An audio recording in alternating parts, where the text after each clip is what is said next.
Bwana alikuja kwamba akaniambia kwamba mimi nataka kuingia kwa sisi wa kazi vile naona wanaendelea. Nikamwambia ukawaida, akaniambia kwamba mimi naenda kwa kumuuliza nini nitakupendeza, akasema bwana mimi nataka kufanya kazi ya Mungu. Nikasema kwa vile wewe mwenyewe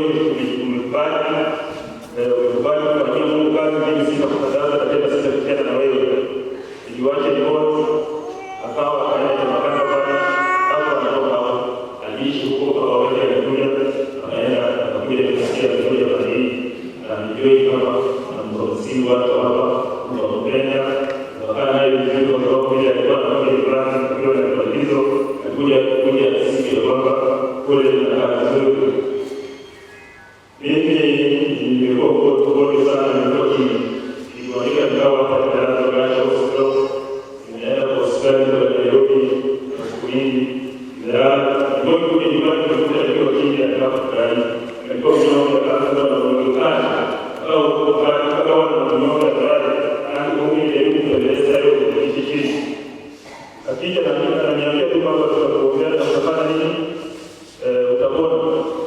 Baba wakati mmoja alitoka hapa na kaenda kujifunza katika Kristo, akija kule China. Mimi siku hii kabisa wakati wa kueleza nilituma walikala hapa akafika Tanzania akawafunga Iboni kueleza